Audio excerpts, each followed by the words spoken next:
Hey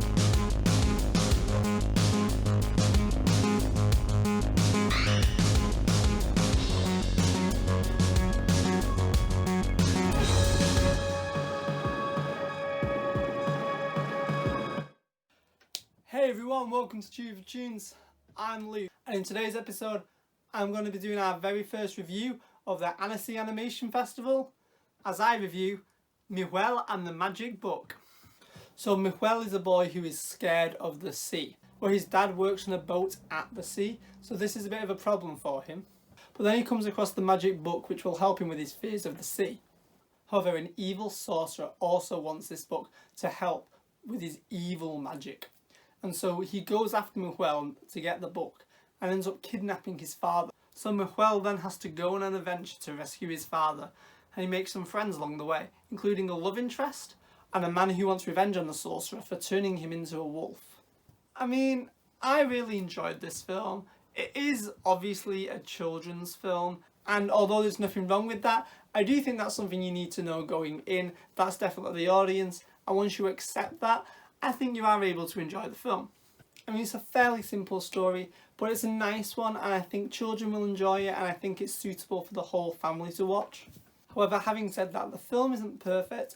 Now, I do have a few issues with the film, and even though they aren't massive, I wouldn't say they were minor either. For instance, Nahuel's fear of the sea is something that I don't feel like was very well established early on, which is a problem being that it's sort of the premise that the whole film centres around. For instance, the opening scene does show him being a little scared to get into a small rickety boat, but it's never made fully clear that it is a deep fear of the sea, and this affects his relationship with his father. Because immediately following the scene of him struggling to get in the boat, he remembers he has to go see his father. He goes to run off in that direction, and then he gets encountered by two bullies. And these bullies cause him to be even later to meet his father. And then we have a similar situation happen almost 5-10 minutes later, where his father asks him to go get some eggs. He buys the eggs at the market. He runs into the bullies. He ends up losing the eggs. His dad's like, "Why have you not got the eggs?" And both times, Nahuel then has to confront his father, and his father's like, "Why do you keep doing these things? Why aren't you doing as I say? Why are you disappointing me?" And we as the audience know it's because he's being bullied, and the dad never gives him a proper chance to explain himself. And really, the fact that this happens twice, it's like they show it us, they reinforce it. It really feels like Nahuel's problem is that he gets bullied a lot. And so at first when we see Nahuel discover the book, and he's like, "Yeah, this will help me conquer my fears," I was presuming that those fears were going to help him face the bullies, as it really seemed that the bullies were the ones getting in the way of his relationship with his father.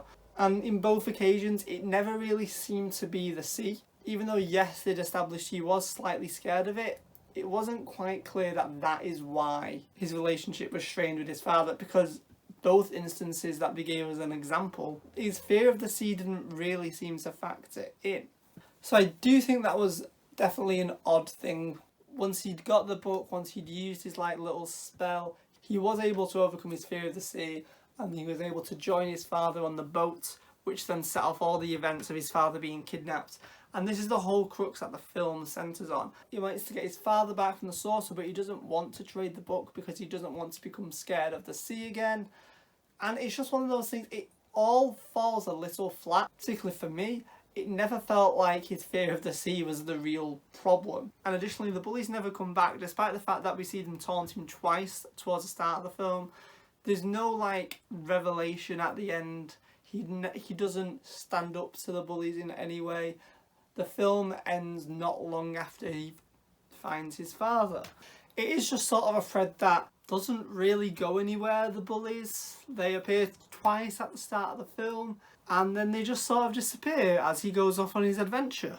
Perhaps it's to make the boy feel relatable, but it didn't really work for me. Like, the scenes themselves were fine, but they didn't really add anything to the film as a whole. Now, I did like the animation. It was nice and fluid, pretty much what you want from an animated film. There was some really nice effects stuff, particularly in the ocean with all the waves. It was really nice to watch. However, I will say there were certain effects, particularly the magic effects, that felt a little clunky. They could have been smoother. And there was one particular scene with a massive wave coming at the boat. That again was a little clunky, wasn't very smoothly animated. And considering it was such a big wave engulfing the characters and engulfing the screen, it was quite noticeable, especially since all the smaller waves were so well animated and so fluid and so fast. This fairly static wave that was going to consume them was quite obvious, and it could have been better. I imagine it was a budget thing, but it's a shame that it was so front and center. Like, they probably could have got away with some of the smaller waves being clunky and that wave being smooth, but that's not what they did, I'm afraid. And now I want to talk about the designs. I did like the designs of the film. I think as character designs, they're all very nice. It's very cutesy, very lovable, quite simple, but cute. And I really liked them. Every character looked nice. However, I don't think the designs, these cute designs, really served the story in any way. For a lot of the characters, like Nahuel, cute is fine. Cute works for those characters. However, you do start to run into an issue when the villains look cute. Now, even though I said this is a film for kids, it's not for preschoolers. It's not the sort of film where everything's been softened and even the villains are nice. No, these villains in this film were dark and they were meant to be scary. Unfortunately, the designs almost cutesified everything. All the edges were rounded and made soft. And if you take a look at these images of like the villain's hair, instead of being sharp and pointy, which would have like added like menace to them, they're very round and it's very soft. And when these villains were doing things that were meant to be very scary and intimidating, I just felt some of that was lost in the cutesiness of it. Again, it's one of those things, it looks nice, but I just don't think it really served the story. Another example of that is the father. The father also looked fairly cute. And although that does work later in the film when Nahuel gets over his fear of the sea, and his father, at the end of the day, is a good character, particularly in the earlier scenes where they aren't getting on as well, the relationship is strained, and his father is telling Nahuel off. He doesn't look stern enough, he doesn't look very intimidating because, again, everything's been softened and he looks fairly cute. Would have been nice maybe if we had a mixture of the more cute but the more sharper designs for certain characters that really needed to have that sort of weight to them. As much as I like cute, not everything can be cute. Again, that's something that would work for maybe more of a preschool series where even the villains aren't really a threat. Think Swiper in Dora the Explorer. Like, yeah, he's the bad guy, but you know, he can still be pretty cute. Of course, the backgrounds in this film are absolutely stunning. They're incredibly detailed. And I do think the character designs, like, they do fit within that world very well. Overall, it has a very nice look to this film. And even though the characters are very simple, the backgrounds can be as detailed as you want because you don't have to animate the backgrounds. And I think the way the characters and the effects and the backgrounds worked together, I thought was very nice. I think overall the film looked really good. The backgrounds knew when things were meant to be light, the backgrounds knew when things were meant to be dark. And I mean that in tone, but they do, you know, the background art knew when the film was going for a lighter tone, when it was going for a darker tone. And it's something that I feel like the character designers could have learnt from. Like, you know, not every character, like I said, not every character needs to be cute.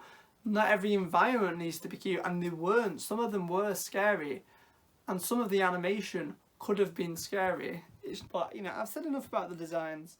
I'm meant to be complimenting the backgrounds here, and the backgrounds were great. Overall, this was a very nice film. It's not one that I wouldn't recommend you rush to get your hands on. The subtitles that I saw the film with, overall, I did enjoy the film. It's quite nice. I definitely recommend it for children to watch. This comes from a co-production between Chile and Brazil, and as such the film is in Portuguese. I would recommend this film to kids. However, most kids probably aren't going to be reading a film with subtitles. So unless they do get a dub, it's very unlikely that you probably are rushing to show this film to your kids. Particularly because it weren't fantastic. Sometimes the English was grammatically wrong. I think certain words had a very literal translation and they didn't necessarily make sense in the context the characters were saying them. You could definitely work out what was going on, but it certainly wasn't making it easy for you to watch the film. It was definitely watchable, but I definitely would have liked a more professional looking translation and maybe not what you want to be showing to your kids. But hey, if it gets a dub, or if you're someone that is just generally interested in animation, if you're older and you don't mind reading subtitles, I think the film is definitely worth checking out. Don't expect cinematic greatness, but it's enjoyable. It does a decent enough job at telling the story it wants to tell, as simple as that story may be. But overall, I did like the film. It's very nice to look at, and if that's what you're interested in, yeah, why not? Put it on. Alright guys, thanks for watching. So have you seen Nahuel and the Magic Book? Let me know down below what you thought about the film. If you've not seen it yet, do you think it sounds interesting? Let us know. If you enjoyed the video, please give it a like. And subscribe if you want to see more of the reviews from the Annecy International Animation Festival. Alright guys, thanks for watching. Cheers. Thanks for watching Tube of Tunes. If you want more from the channel, hit subscribe. If you want to keep up to date with what's going on, follow us on our socials. Hope you liked it. Cheers.